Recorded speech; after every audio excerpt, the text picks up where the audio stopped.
How to get past the gatekeeper. This is one of the most important and misunderstood aspects of cold calling. It's so critical, and the crazy thing is, it's easy. It's so easy when you know how to do it right.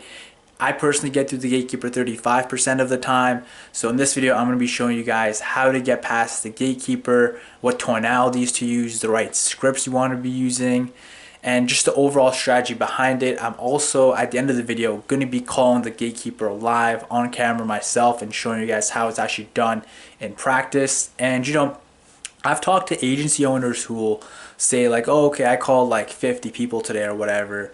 And I'm like, all right, well, how many, owners did you speak to? And they'll be like, well, I got to this one manager, and it's like, the manager, man, we trying to get to the owner. All right, let's start off with what you don't want to do. All right, you do not want to pitch the gatekeeper. And I even wrote notes for this because I didn't want to miss any key points. But you never want to pitch the gatekeeper, all right? And this is a mistake I made when I first started out. And sometimes if I knew I wasn't going to be able to get past the gatekeeper, or sometimes they asked me a lot of questions and I would give in and end up telling them what it was about, and then pitch them in hopes that now they would let me go through the owner, or maybe they'd even pitch the owner for me. And that never happened, not even once. All right, so you never want to pitch the gatekeeper, and that must be a principle you must have. And even to this day, if an owner asks me to go back and talk to the gatekeeper, or even the manager,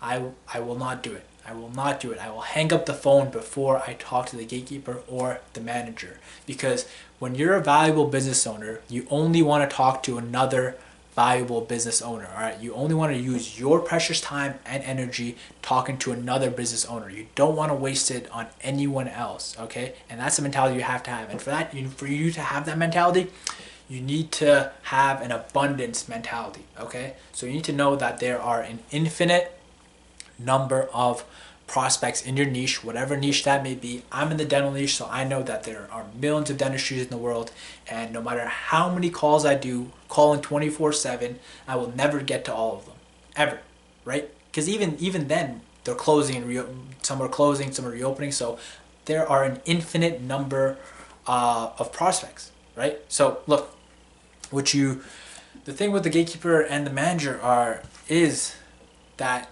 they get paid a set wage and salary no matter how much business you bring them. All right, the owner is the only one that cares about what you actually have to offer, because when you bring them more patients, that's going to be money directly in their pocket. All right, the gatekeeper and the manager, they get paid the same wage. They don't give a fuck about what you have to offer. They don't care. They might act like they care, right? But they do not care. They have no incentive to. They have no reason to. Okay, and that's the thing with these people. And even before, when I was doing this video, man, I was trying to do kind of research into the market, just see what other people are saying. And I saw this one video from like one of the top entrepreneurs who said, like, I didn't even watch the video. I saw I was gonna click on the video, but I saw the description under the video, which was like, you want to treat the gatekeeper like royalty. And that was the stupidest advice you could ever give to somebody. All right, that's the stupidest thing you could ever say. And that's how you know that person has never actually been in the field, in the trenches, doing this themselves. Because when you treat the gatekeeper like royalty, they're gonna treat you like a peasant. When you treat her like a celebrity, she'll treat you like a fan. All right, you never want to do that. Okay, you don't want to be all nicey with the gatekeeper. Your only goal is to get through the gatekeeper to the owner. That's what you want to use your value, your valuable time and energy on, right? So look, you don't want to treat them like royalty, because the gatekeeper does not give a fuck. What they do care, however, is about what the owner thinks of them. That's what they actually care about, what the owner thinks of them. And the last thing they want to do is put an unqualified person in front of the owner, is to send a marketer or salesperson through to the owner. That's why they have all the screening process, and that's why they're going to ask you all these questions. It's all a test, all right? They're testing you to see if you're qualified to speak to the owner, okay? So that's why the treat them like royalty stuff, it doesn't work, because they care about not getting embarrassed. Because if they let someone who's not qualified speak to the owner, a salesperson, or marketer through, the owner's going to yell at them. They're going to get mad at them. all right, they didn't do their job properly, because that's part of their job description. Yes, it's to help customers and stuff like that too, but it's also to screen out marketers and salespeople from the owner, right? So that's part of their job description. You don't want to pitch them. So look, you don't even want to tell them what it's about, okay? What you do want to do is, and this is the solution to this problem, all right? The solution is you want to come off as if you already know the owner, as if you're a friend of the owner already. That's what you want to come off as. Now, you don't want to lie. You want to maintain your morals. You don't want to lie, but you want to imply, okay? You want to act as if you already know the owner. And we're going to be doing that through the script I'm going to be showing you guys, and through more importantly even our tonality as well, okay? So this is what you want. So this is what you don't want to say. You don't want to call and say, "Hi, my name is Sarab Nakibullah from SN Marketing. Can I speak to Dr. John Tam?" You never want to say that. As soon as you say that, their salesperson alarm goes off, okay? And then they're going to hang up the phone, tell you to send an email, or any one of 1,000 other BS, fucking send you through a maze or whatever, right? A whole bunch of bullshit that will waste your time, okay? So you want to act as if the owner already. So what do you say instead? You say, "Hey, is John around?" Or, "Hey, John, please."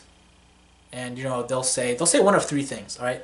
They always say one of three things. Throughout the entire conversation, they're going to cycle between three things, and which are, what's it regarding, what company are you calling from, and does he know who you are, all right? Those are the only three responses they have, and that's the test you have to pass. So look, no matter what they say, you always reply in the exact same way. So let's go back.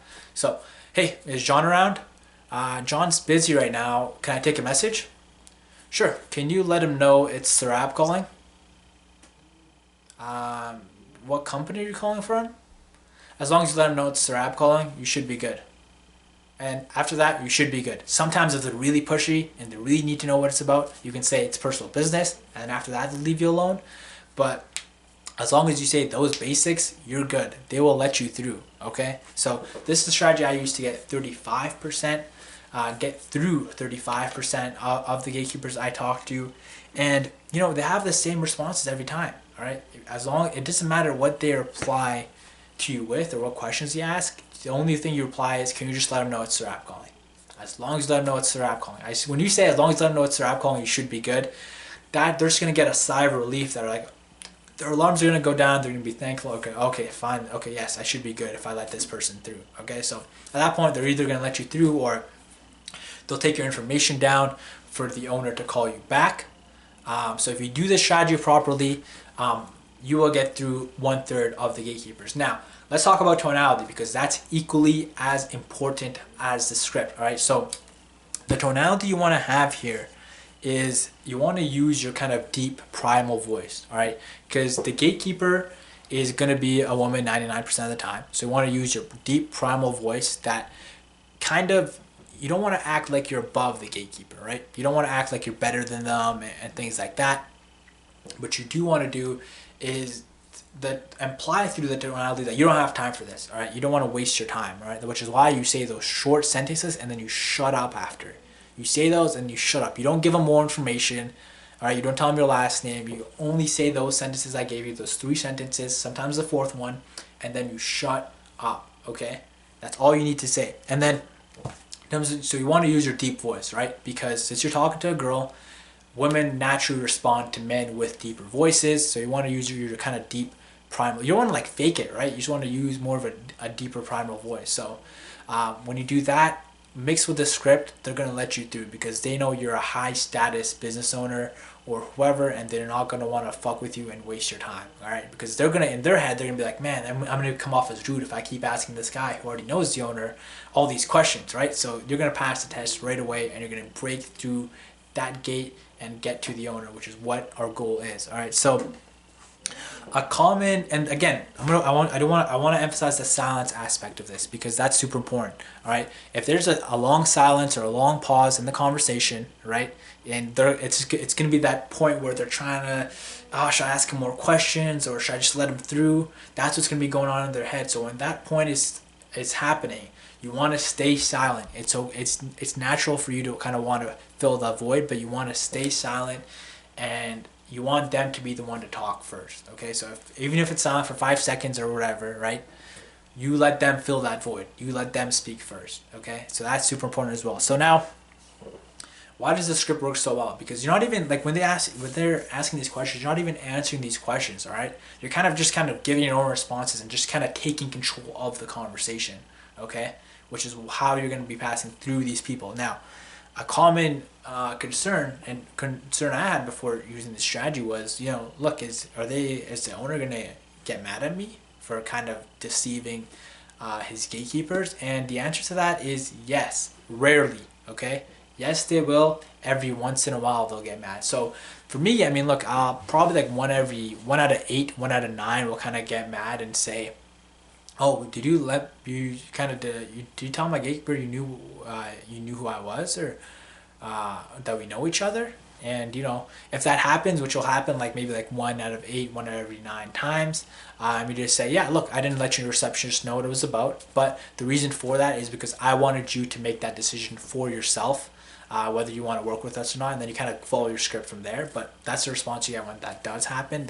Most of the time, you're good. You're straight most of the time. All right. Most times they'll call and just be confused and like not know what it's about, and then you'll pitch them and you kind of take it from there. And look, if you do this right, you will get through 1/3 of these gatekeepers. Okay. So look, we did all the script stuff, the tonality stuff. Now it's time for me to actually show you guys this in practice with me doing it live. So yeah, that's what we're doing next. Good afternoon, can I know? Hey, is Dr. Domingo around? He's currently with the patient right now. May I know what's call? Can you let him know to call me back once he's done? Just let him know it's Sarab calling. Sorry, just give me a second. What's your name, sorry? Sarab. Sarah? Yeah. Can I get your number, please? 52324. 2324. Perfect. Alright, I'll tell them. Okay, thank you. Bye-bye. Okay, so that was a super quick one. That gatekeeper didn't even want this smoke. So yeah, look, I'm in the dental niche. This is niche dependent, but depending on what niche they are, the dentist might be busy. This one was busy with the patient. Most of the time, dentists are busy with the patient. So most of my callback, most of my gatekeeper, like getting past the gatekeepers, are actually callbacks, right? So maybe like 1 in 6 or something, I'll get to the gatekeeper right away if the dentist isn't busy. But most of the time, they're actually going to be calling me back, and that's fine. As long as you just leave just your first name and number, you should be good. So let's get on to the second one here.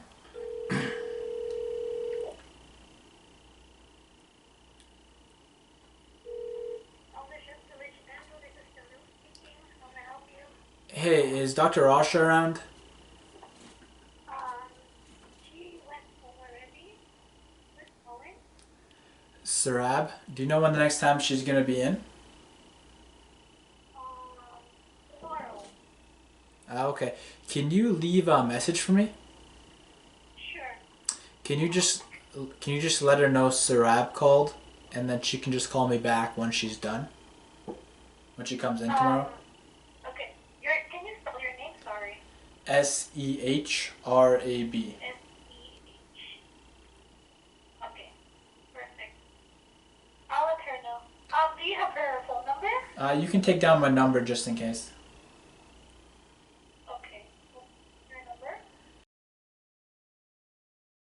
52324. But do you know her number? I can give you her number as well. Yeah, sure. Okay. Yep. 886-2935. Can you say that again? 86 Yep. 2935. 2935. Yes. Okay, sounds good. Yeah. Can you leave the message for her? And then, Yes, for sure. I'll okay. message her as well. Oh no, don't message her. Just like when she comes in tomorrow, just let her know to give me a call back. Okay. Okay, Alright. cool. You got my number down, right? Yeah. Okay, sounds good. Alright, thank you. Alright, bye. Bye-bye. Alright, so that situation, man, I don't know if you guys heard that, but she gave me like the owner's number. She thought I knew them. So I was planning on doing some more live examples, but it was the end of the day and a lot of the owners had already gone home. But the crazy thing is that that second example actually ended up calling me back that day and scheduling a meeting. Even though I left a message for the next day, the gatekeeper still got her to call me back that day. So I didn't record it on camera, but I do have the call recording of it here, and you can tell it's the same dentistry because I use the exact same owner's name again in the call. So I'll play that back for you guys now. Dr. Rush, I received a note from you. Yes? Hi. Hi, because Dr. Rush, I received a note from you. Oh yeah, no, I left a message for you today. My name is Sarab. I'm the founder of SN Marketing, and the reason I left a message for you today, Dr. Rasha, is that I have a way of getting Aldershot Village Dental more patients through the right marketing. I see that you guys are already running Facebook and Instagram ads, so if you have 60 seconds, I'd like to share with you how we can completely outperform them. You got a minute? Yes, but how did you get to know my face and my office? Oh, I was just doing some research into the area, and I noticed your ads, and I saw a lot of room for improvement for them. And, Okay. unfortunately, I don't know who's doing them right now. I don't know if you have a marketing agency or if you guys are doing them yourselves, but whoever's doing them right now isn't using your advertising dollars to their full potential. One of the things that separate us from other agencies is that we focus strictly on booked appointments, and we actually have a system that tracks every single patient we bring you. Okay, nice. Yeah, so let me set you up. What is your strategy? Pardon? What's your strategy? So the best thing to do would be to hop on a Zoom call so I can show you what we're doing for other dentistries and what we can do for you guys. Okay, can we do that tomorrow at 1 p.m.? Let me see my calendar here. Yeah, and then I took it from there. So look, typically you're not going to be making 2 calls and just setting a meeting right away. Typically it's going to be a longer process than that, but I just want to show you guys how well this actually works in practice when you do it correctly. So yeah, I hope you guys can use this video to increase your gatekeeper through rates. And yeah, let me know how well this actually works for you guys. It's 2022. We're not taking any prisoners. We're going for 52 uploads this year. So yeah, I'll see you guys next time.